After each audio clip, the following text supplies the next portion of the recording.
Welcome to the Business Spotlight series. My name is Hugo Breton. I'm a senior partner at Action Coach Halton, and today I'm here with Aleksandar Sobot, the CEO of ATS Scientific. Alex, welcome to Business Spotlight. Thanks again for Yeah, your time.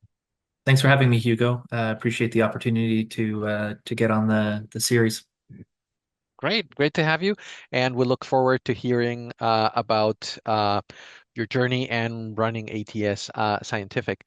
Now, for us, well, for those of you watching, if this is your first time on the channel, be sure to like and subscribe to get notifications when we drop new conversation just like this one.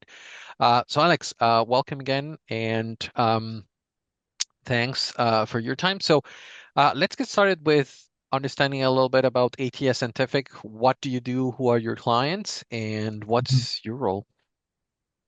Yeah, so ATS Scientific is a distributor of lab equipment and supplies and service provider to everything that we sell. So we sell products from around the world. We're typically the exclusive provider in Canada for those products that require highly technical analysis. And we provide support for that all the way from the sales process to after sales support. So our products are used in a variety of applications and industries. Typically, anytime, our products have a fit anytime you need to analyze a sample or material or product down to a micron or particle size level. And so that can be in R&D, quality control, product development. It's a pretty broad scope, but we sell our products into pharmaceuticals, mining, biotech, utilities, a lot of government institutions and other research institutions. And the list of markets keeps growing. Okay, okay. And um, I mean, different industries, but also different sizes. Like, how would you identify what's does an ideal client for you look like? Yeah, again, we sell to startups. We've sold into the cannabis space when that industry was growing. So again, anyone that's trying to get a better idea of their products, either from a quality control perspective or in the development stage. So it can be, a company with a small R&D lab of 3 people up to large agencies like Environment Canada or large public companies in the mining or pharmaceutical sector that just are looking to analyze tons and tons of product every year or every day or every month. So it's no challenge is kind of too big for us.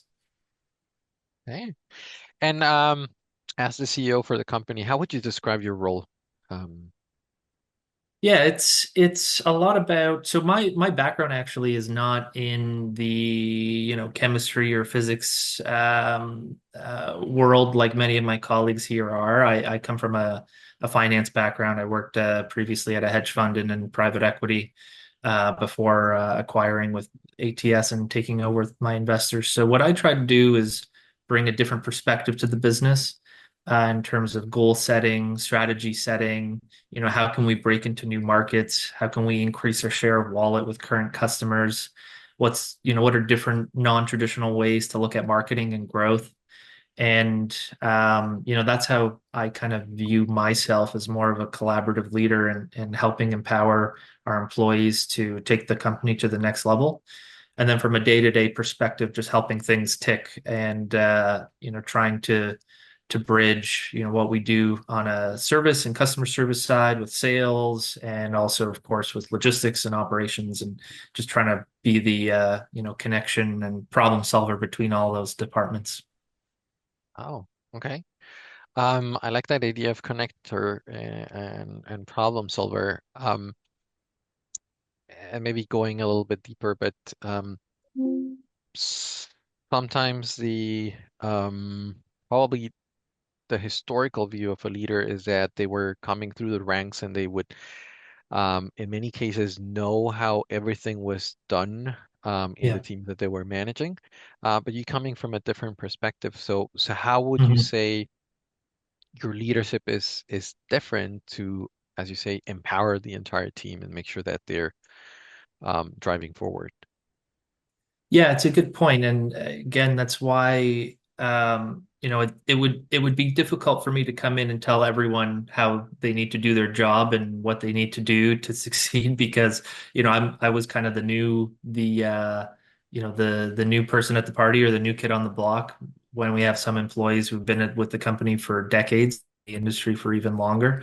So my approach to leadership has been more about one, leading by example, just in terms of commitment and work ethic and a collaborative, positive, kind of good attitude environment. And then second, going back to that collaboration aspect, it's more about, I think asking and researching or doing the analysis to see how can we help our employees succeed and continue to grow, and then, empower them to make decisions and collaborate with their managers or myself to move the business forward. Hmm, okay. Okay. Great. Thanks for sharing that perspective. Let me switch gears to something different, like marketing. Sure. Being such specialized products and also finding very particular clients, what does your marketing look like? What are some of the strategies that you use to grow the company and reach those clients? Yeah, it's a good question because, traditional marketing channels and avenues are not as effective for us because our clientele is so niche. So we're doing a lot of more research and prospecting and trying to figure out who decision makers are in end markets that we're looking to target. So a lot of that is, lead generation, email outreach, nurture campaigns that, are specifically targeted towards, let's say, a specific product user in our database. We may, provide things like trade-in incentives or service plan incentives for them because we know what products they're already using because we sold it to them and we've helped support them along the way, and we kind of know what the best practices for those products are. So it's a little bit more of a deeper dive, and it's not just non-traditional. So pardon me, it's a little bit more non-traditional, not just your typical email blasts. And although we do go to trade shows and things like that, it's we're relying less and less on that and trying to focus our outreach more directly on our target market. Okay. So it sounds like both, yes, trade shows to find new clients, but also just building that relationship with existing clients Yeah, and even exactly. providing service. Yeah, we provide service on all of our instrumentation that we sell because it's highly specialized, and yeah, our users need results that are need to be extremely precise. Oftentimes, we need to provide preventative maintenance, calibrations, inspections, and then your typical repairs and things like that. Okay. And thinking there about scale, because you mentioned you're selling across Canada, for services that are again so specialized. How have you built a scalable model for providing those services? Yeah, so we have people based around Canada, in all of the major metropolitan cities. So Vancouver, Edmonton, Calgary, Southern Ontario is where we're based and where we have most of our employees, and Montreal. And we continue to look to add people in strategic locations where we have customers where we're looking to grow. And that's helped giving customers peace of mind that there's someone in their backyard, either from a sales or a service perspective, and provides more face time and with their customers, and they know they're going to have a local representative. We've also, one of our strategies is also to acquire businesses in that either have good exposure to markets that we're already in or markets that we're targeting. And that's also, a way that we look to scale both geographically and by product market. Uh, Okay, okay. That's a really interesting topic and growth strategy. So, um, what is your process or criteria for identifying those potential acquisition targets? Yeah, it's it's fairly broad. We don't have a very rigid, checklist of what we need to see. It really comes down to if there's a company out there that is providing products and services in either an adjacent or complementary market or even the same markets as us, but they're doing something or selling to people that we're not, that becomes an attractive fit for us. The other side of it too is if you have a customer selling products that we don't sell to our similar customer base to us, that gives us an opportunity to increase our share of wallet with our customers who typically like dealing with less vendors than more. So that usually ends up being a good story for the customers as well.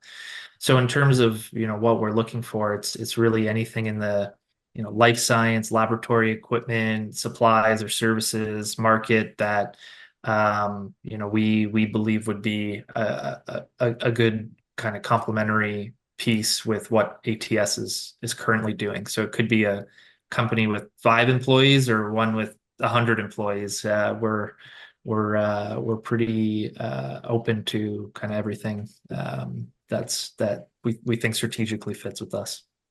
Okay, okay. As you bring those acquired companies in, you mentioned earlier that you're looking for synergies. So how do you identify those? I mean, you mentioned a few, right, in terms of just the geographic and Mhm. also making sure that this is adding to your product portfolio. But how do you work on making those synergies work? And you said that you were part of an effort to or join the company during an acquisition. So what was that process like, and what were things that were successful or challenges through that? Yeah, the post acquisition integration is probably the hardest part of all of this. You want to ensure there's business continuity, and typically we're always looking to acquire businesses that are good, successful businesses. So we're not looking to come in and change everything, cut costs, do everything our way. There's a reason that that business was attractive, and we're not kind of looking to reinvent the wheel. So a lot of it is just kind of making people feel welcome, integrating current processes and procedures into how we do things. And then it's identifying places where we can cross sell or cross market, share resources, such as, let's say, on-site service engineers, or whether it's territorial coverage or something like that.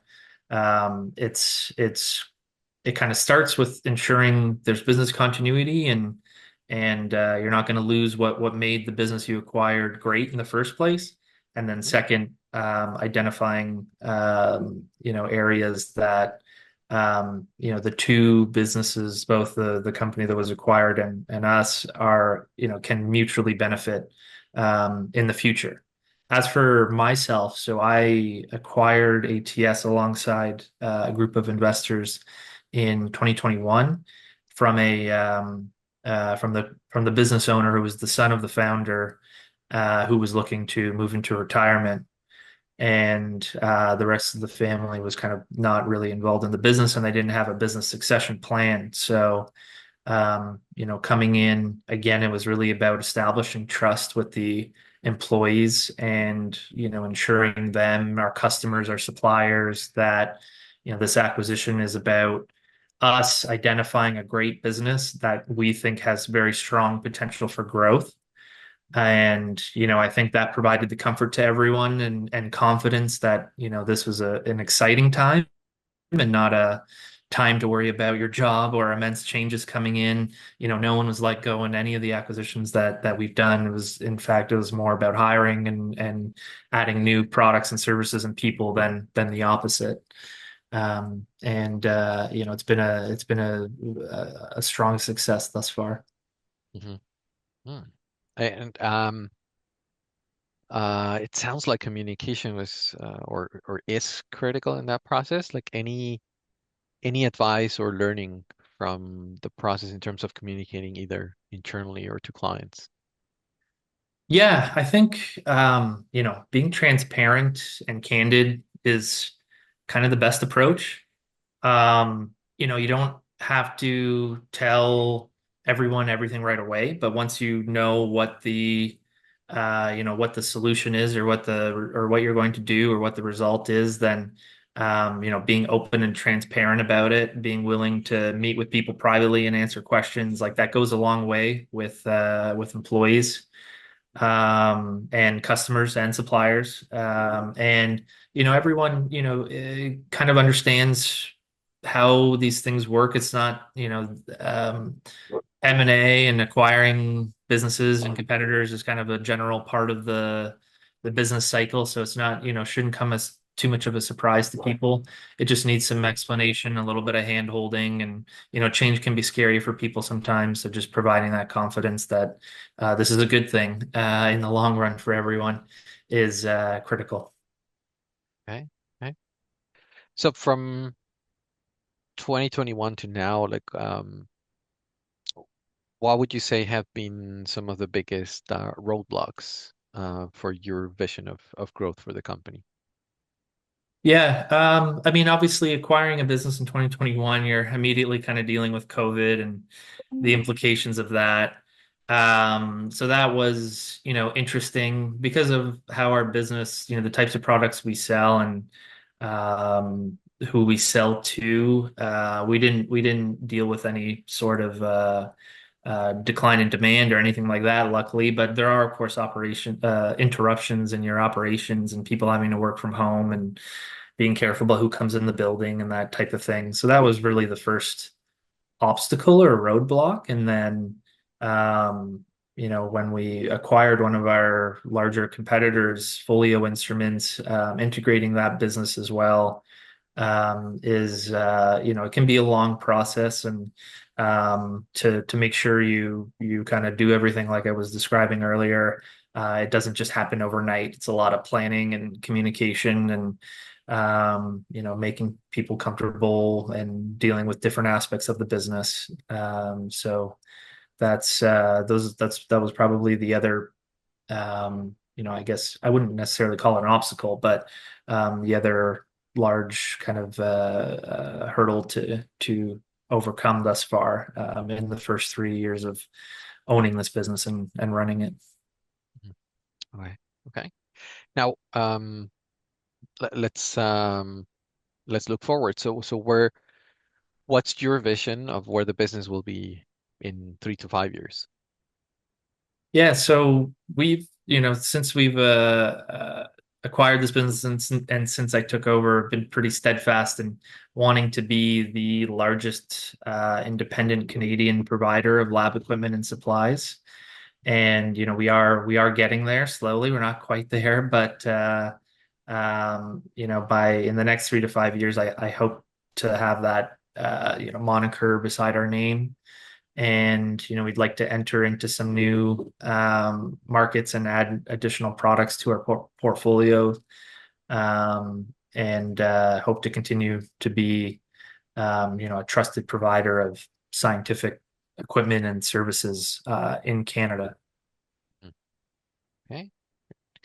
Um, I wanted to ask like a few quick questions, like almost um, 1 or 2 words for each. Okay. What would you say is the key to success?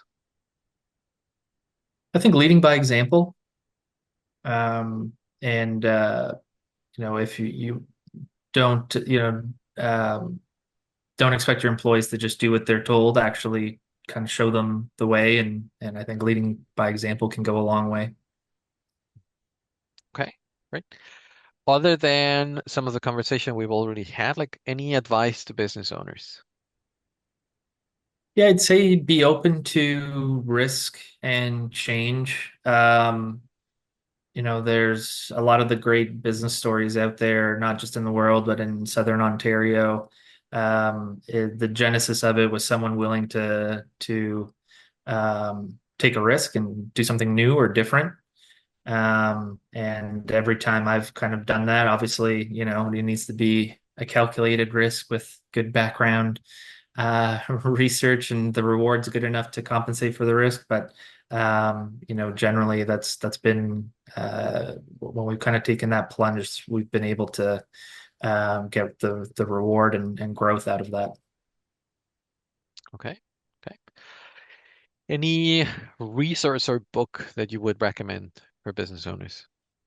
Um, I recently read, haven't finished it yet, but Cokeland. So it's the story of Charles Koch and Koch Industries and how, they went from being um, a pipeline owner to a conglomerate of many different industries with a strong hand in politics and just the general business world in the 80s and 90s and how that's kind of come apart at times and the implications on how business is done in general from that as a case study is really interesting as a business owner and an entrepreneur in general. I would suggest that to really anyone in business. It's a good read.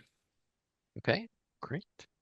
Um, and if there was one area of the business that you would like to magically transform, if you had a magic wand to improve, what would that area or topic be? Well, we rely on selling instrumentation. So, you can't sell if you don't have good leads and opportunities. And so our lead generation would be my answer. It's always difficult to develop good qualified leads without pouring a ton of time and getting a diminishing, margin of return there. So if we could figure out just that secret sauce to lead generation without having to invest tons of people and money into that, that would be awesome. Oh, okay. Okay. Um, Now we get to the final question. When we share this, we'll share this with your website, any social media. Um, Anything additional of how people can get in contact or anything coming up in the business that you would like the audience to know? Yes. Yeah, we have a contact us form on our website, ats-scientific.com. We have an active LinkedIn page as well. You can reach me directly on LinkedIn as well. If you prefer phone, we have an office and a 1-800 line as well with people, real humans that answer the phone. So many different ways to contact us, and don't hesitate. We have people available to answer basic questions or very specific technical questions. Perfect. Excellent. And one final question. What is most inspiring to you today? I'd say just kind of going back to answer I had before, people or situations where they've been willing to kind of take the plunge and dive into a big risk that gets people out of their comfort zone. It could be in business, it could be in life. Hearing a story of someone who uprooted their family and immigrated to a different country because they thought the opportunity was better, or someone who left a very steady job to start a new business. Like that's always very inspiring to me because again, it's, I think growth and positive change comes from, when a period of time when you're not feeling so comfortable. So that's what I would say is the most inspiring to me. Okay, great. Thanks for sharing. I like the idea of stepping out of that comfort zone. Well, Alex, this has been fantastic, in particular to learn about your approach to finding companies to join forces. I thank you again for your time and advice for other business owners. So thanks for being here. Great. Yeah. Thanks again for having me. It was great to chat with you, Hugo. Yeah, great. Have a great day. Take care.